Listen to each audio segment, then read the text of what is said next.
जय श्री गणेशाय नमः। श्री हरि गोस्वामी तुलसीदास जी की संक्षिप्त जीवनी। प्रयाग के पास बांदा जिले में राजापुर नामक एक ग्राम है। वहां आत्माराम दुबे नामक एक प्रतिष्ठित सर्वपाणी ब्राह्मण रहते थे। उनकी धर्मपत्नी का नाम हुलसी था।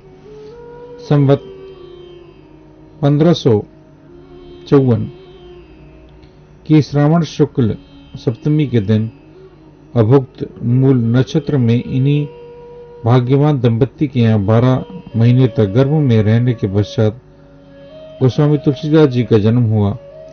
जन्मते समय बालक तुलसीदास रोई नहीं, किंतु उनके मुख से राम का शब्द निकला। उनके मुख में 32 दांत मौजूद थे। उनका डील डोल 5 वर्ष के बालक सा था। इस प्रकार के अद्भुत बालक को देखकर पिता अमंगल की शंका से भयभीत हो गए और उनके संबंध में कई प्रकार की कल्पनाएं करने लगे। माता हुलसी को यह देखकर बड़ी चिंता हुई। उन्होंने बालक के अनिष्ट की आशंका से दशमी की रात को नवजात शिशु को अपनी दासी के साथ उसके ससुराल भेज दिया और दूसरे दिन स्वयं इस असार संसार से चल बसी। दासी ने, जिसका नाम चुनिया था, बड़े प्रेम से बालक का पालन पोषण किया। जब तुलसीदास लगभग 5.5 वर्ष के हुए, चुनिया का भी देहांत हो गया। अब तो बालक अनाथ हो गया। वह द्वार द्वार भटकने लगा। इस पर जग जननी पार्वती को उस होनहार बालक पर दया आई। वे ब्राह्मणी का वेश धारण कर प्रतिदिन उसके पास जाती और उसे अपने हाथों से भोजन करा जाती। इधर भगवान शंकर जी की प्रेरणा से रामशैल पर रहने वाले श्री अनंतानंद जी के प्रिय शिष्य श्री नर हरियानंद जी इस बालक को ढूंढ निकाला और उसका नाम राम बोला रखा। उसे वे अयोध्या ले गए और वहां संवत 1561 माघ शुक्ल पंचमी शुक्रवार को उसका यज्ञोपवीत संस्कार किया। बिना सिखाए ही बालक राम बोला ने गायत्री मंत्र का उच्चारण किया, जिसे देख सब लोग चकित हो गए। इसके बाद नरहरि स्वामी ने वैष्णवों के 5 संस्कार करके रामबोला को राम मंत्र की दीक्षा दी और अयोध्या में ही रहकर उन्हें विद्या अध्ययन कराने लगे। बालक रामबोला की बुद्धि बड़ी प्रखर थी। एक बार गुरु मुख से जो सुन लेते उन्हें वह कंठस्थ हो जाता था। वहां से कुछ दिन गुरु शिष्य दोनों सुकर क्षेत्र सोरो पहुंचे। वहां श्री नरहरि जी ने तुलसीदास जी को रामचरित्र सुनाया। कुछ दिन बाद वे काशी चले गए। काशी में शेष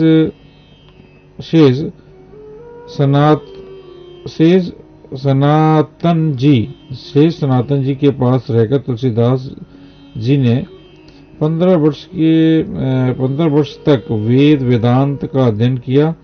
इधर उनकी लोक वासना कुछ जागृत उठी और अपने विद्या गुरु से आज्ञा लेकर वे अपनी जन्मभूमि को लौट आए। वहां आकर उन्होंने देखा कि उनका परिवार सब नष्ट हो चुका है। उन्होंने विधि पूर्वक अपने पिता आदि का श्राद्ध किया और वहीं रहकर लोगों को भगवान राम की कथा सुनाने लगे। संवत 1573 ज्येष्ठ शुक्ल 13 गुरुवार को भारद्वाज गोत्र की एक सुंदरी कन्या के साथ उनका विवाह हुआ और वे सुखपूर्वक अपनी नव विवाहिता वधू के साथ रहने लगे।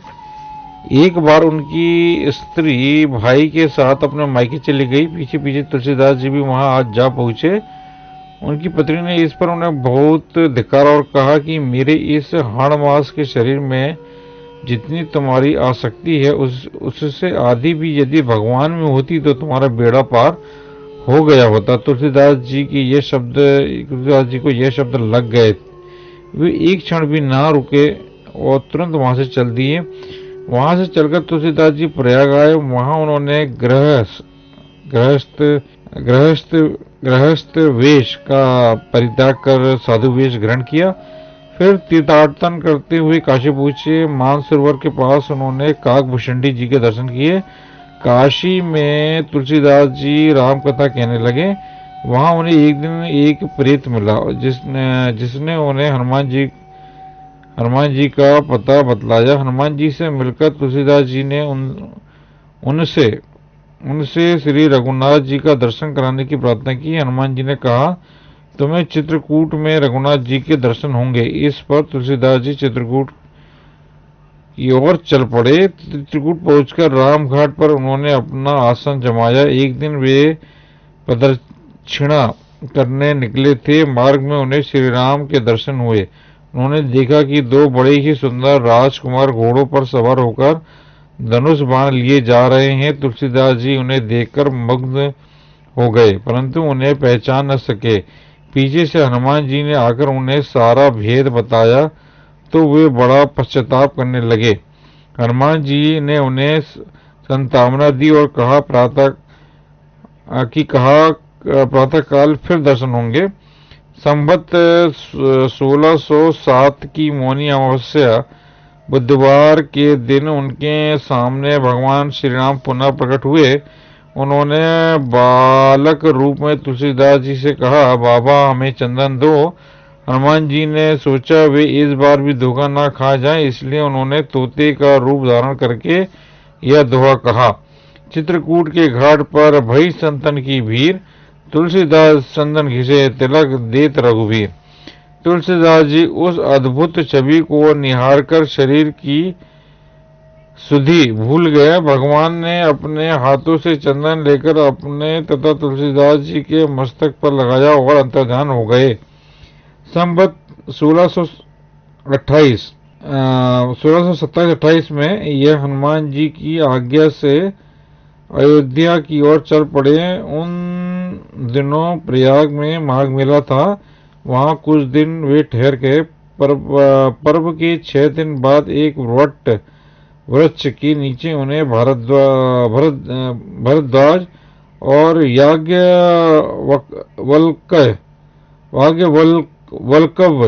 मुनि के दर्शन हुए। वहां उस समय वही कथा हो रही थी जो उन्होंने सूकर क्षेत्र में अपने गुरु से सुनी थी। वहां से ये काशी चले आए और वहां प्रहलाद घाट पर एक ब्राह्मण के घर निवास किया। वहां उनके सुंदर कवित्व शक्ति का स्फुरण हुआ और वे संस्कृत में पद रचना करने लगे, परंतु दिन में वे जितने पद रचते, रात्रि में वे शब्द लुप्त हो जाते। यह घटना रोज घटती। 8वें दिन तुलसीदास जी को स्वप्न हुआ। भगवान शंकर ने उन्हें आदेश दिया कि तुम अपनी भाषा में काव्य रचना करो। तुलसीदास जी की नींद उचट गई। वे उठकर बैठ गए। उसी समय भगवान शिव और पार्वती उनके सामने प्रकट हुए। तुलसीदास जी ने उन्हें साष्टांग प्रणाम किया। शिव जी ने कहा, तुम अयोध्या जाकर रहो और हिंदी में काव्य रचना करो। मेरा आशीर्वाद से तुम्हारी कविता साम वेद के समान फलवती होगी। इतना कहकर श्री गौरी शंकर अंतर्धान हो गए। तुलसीदास जी उनकी आज्ञा शिरोधार्य कर काशी से अयोध्या चले आए। संवत 1631 का आरंभ हुआ। उस साल रामनवमी के दिन प्रायः वैसा ही योग था जैसा त्रेता युग में राम जी के दिन का था। उस दिन प्रातः काल श्री तुलसीदास जी ने श्री रामचरित्र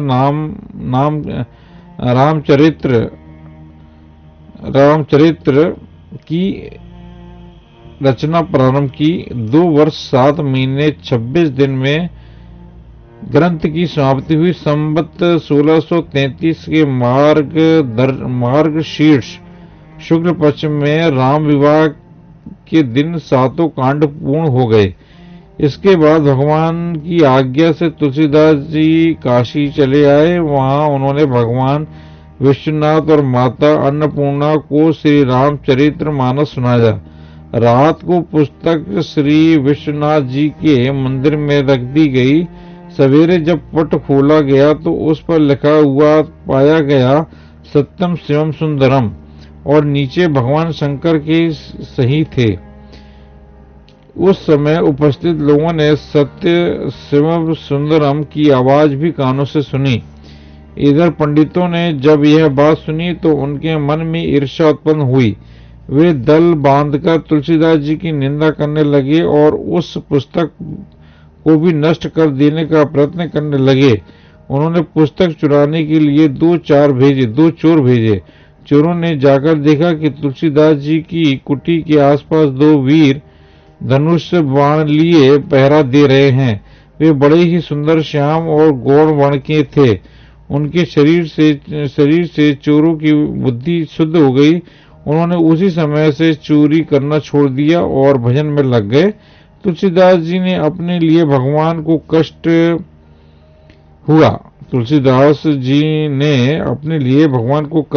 हुआ जान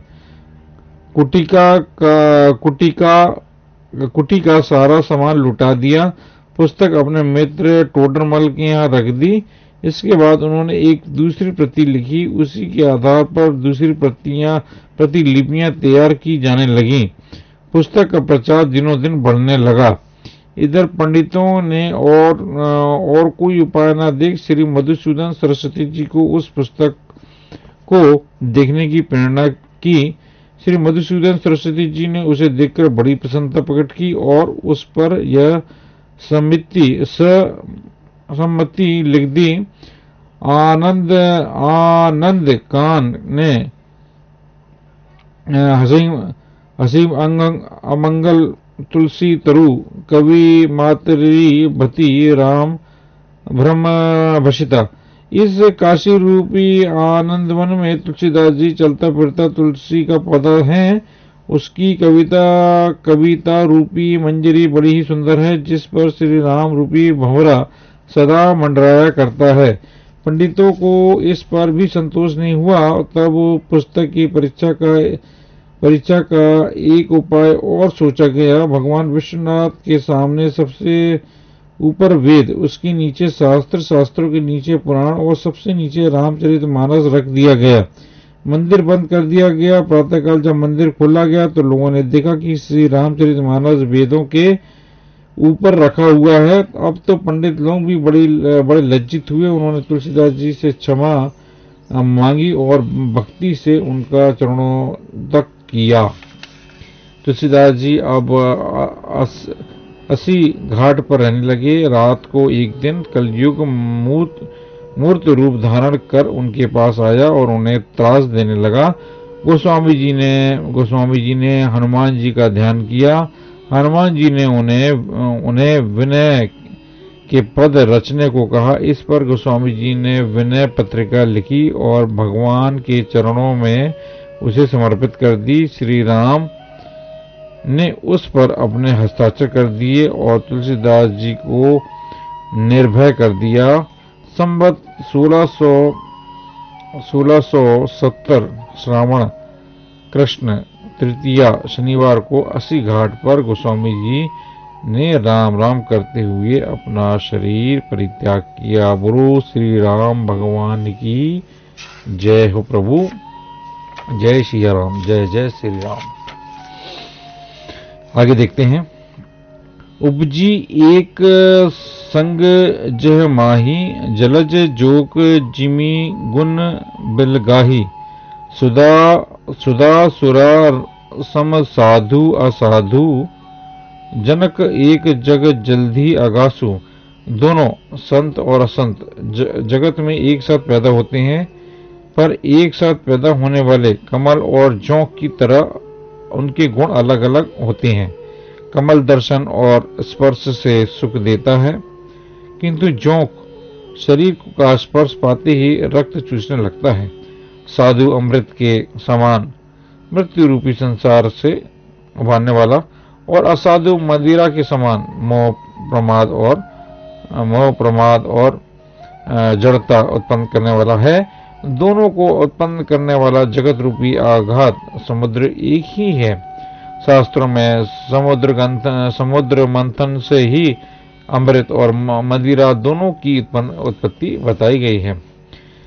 भल निज निज करतूती लहत सुजस अपलोक विभूति सुधा सुधाकर सुर सरी साधु गरल गरल अनल कलीमल सरी व्याधु गुण अवगुण जानत सब कोई जो जे ही पाव निक ते ही सोई। भले और बुरे अपनी अपनी करनी के अनुसार सुंदर यश और अपयश की संपत्ति पाते हैं। अमृत, चंद्रमा, गंगा जी और साधु एवं विष अग्नि कलियुग के पापों की नदी अर्थात कर्म नाश और हिंसा करने वाला व्याघ्र, इसके गुण अवगुण सब कोई जानते हैं, किंतु जिसे जो भाता है उसे वह अच्छा लगता है। भलो भलाई पे लही लही नीचा इही नीचू सुधा सरी सराही अमरता गरल सराही मिचु। भला भलाई ही ग्रहण करता है और नीच नीचता को ही ग्रहण किए रहता है। अमृत की सराहना अमर करने में होती है और विश्व की मारने में। खल अद अगुण साधु गुण गाना अभय अपार उदधि अवगाह तेही ते कछु गुण देश बखाने संग्रह त्याग न बिछु पहचाने।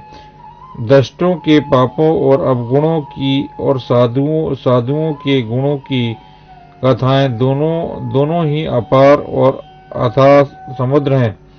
इसी से कुछ गुण और दोषों का वर्णन किया गया है, क्योंकि बिना पहचाने उनका ग्रहण या त्याग नहीं हो सकता। भलेहु पोंच सब विधि उपजाए गनी गुण दोष वेद बिलगाए कही वेद इतिहास पुराना विधि प्रपंचु गुण अवगुण साना। भले बुरे सभी ब्रह्मा के पैदा किए हुए हैं, पर गुण और दोषों को विचार कर वेदों ने उनको अलग अलग कर दिया है। वेद, इतिहास और पुराण कहते हैं कि ब्रह्मा की यह सृष्टि गुण अवगुणों से सनी हुई है।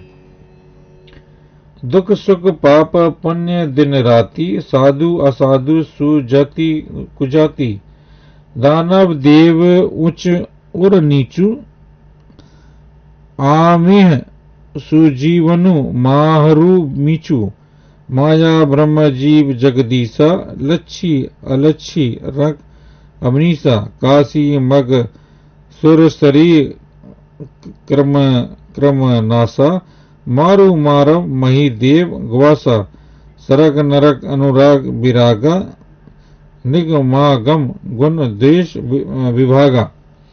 दुख सुख पाप पुण्य दिन रात साधु असाधु सुजाति कुजाति दानव देवता ऊंच नीच अमृत विष सुजीवन सुंदर जीवन मृत्यु माया ब्रह्मा जीव ईश्वर संपत्ति दरिद्रता रंक राजा काशी मगध गंगा क्रम नाशा मारवाड़ा मालवा ब्राह्मण कसाई स्वर्ग नरक अनुराग विराग, ये सभी पदार्थ ब्रह्म की सृष्टियों में हैं। वेद शास्त्रों ने इनके गुण दोषों का विभाग कर दिया है। दोहा जड़ चेतन गुण दोष में विसव किही करतार संत हंस गुण गही पये परिहरि बरी विकार।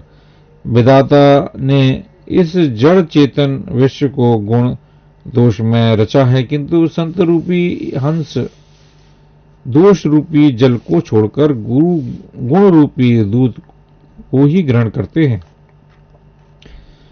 चौपाई अस विवेक जब देई विधाता तब तजी दोष गुण ही मनुराता।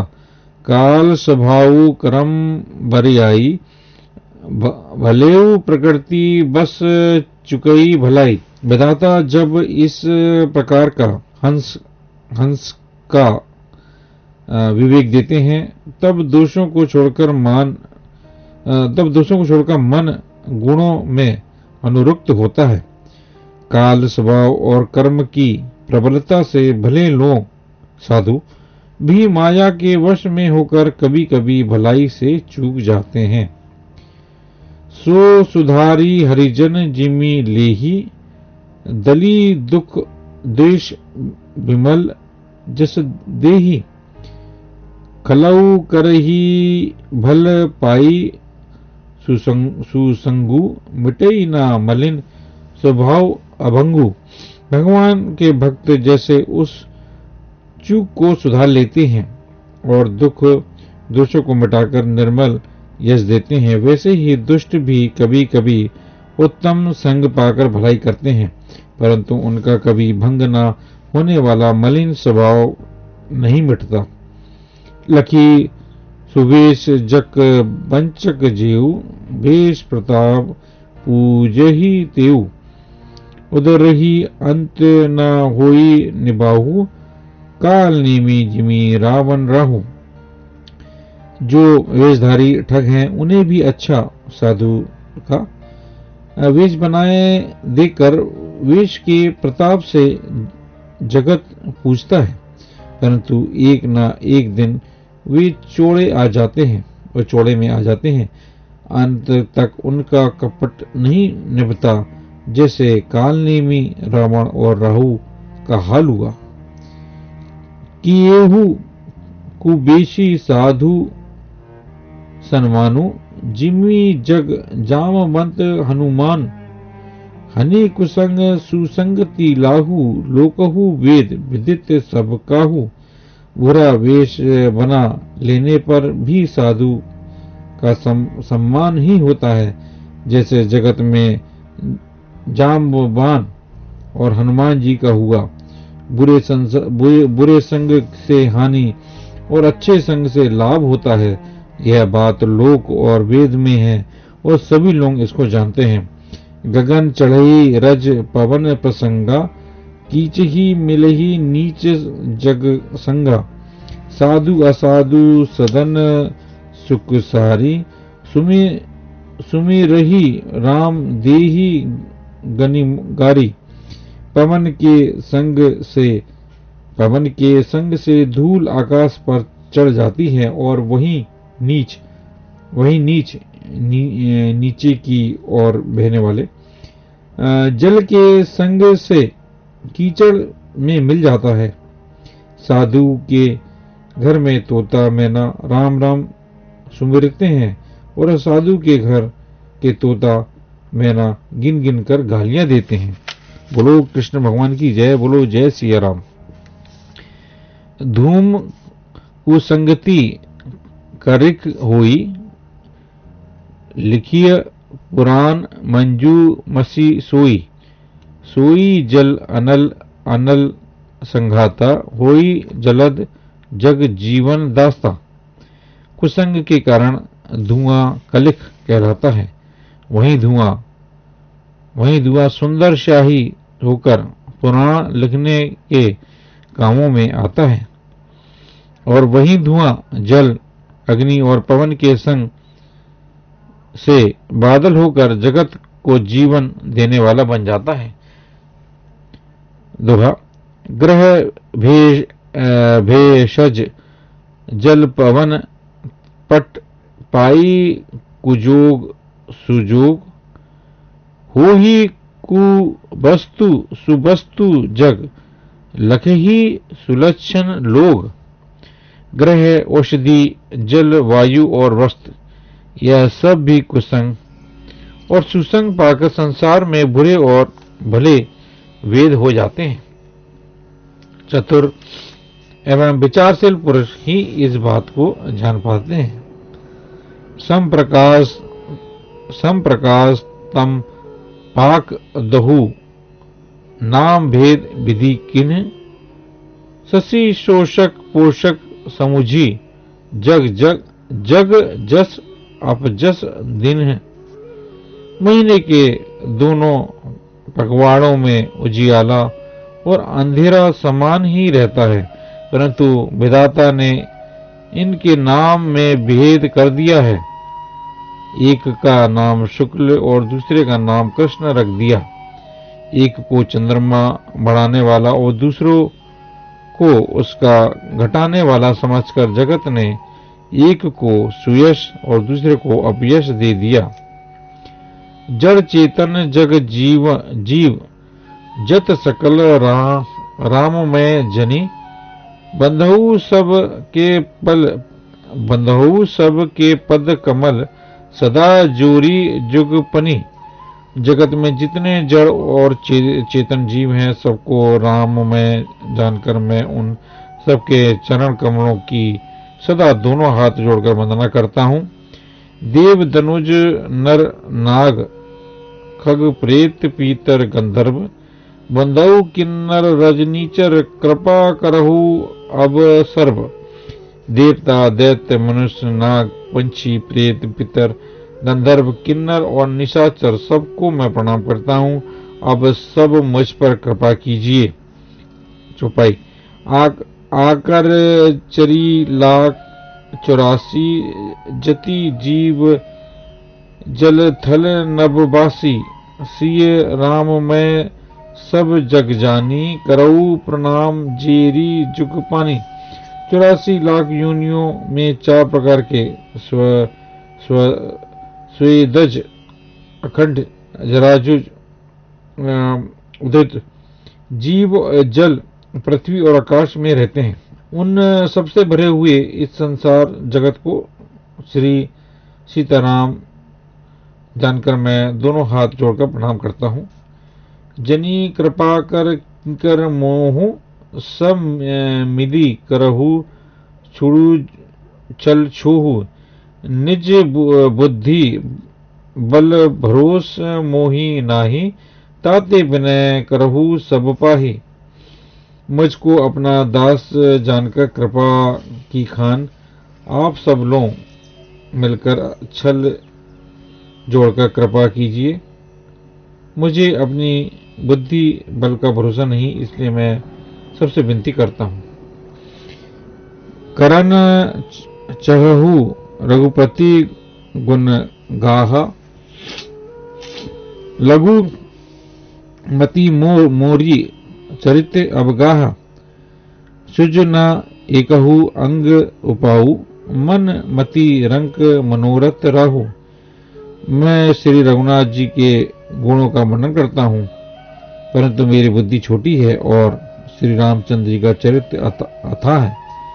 इसके लिए मुझे उपाय का एक भी अंग अर्थात कुछ लेश मात्र भी उपाय नहीं सूझता।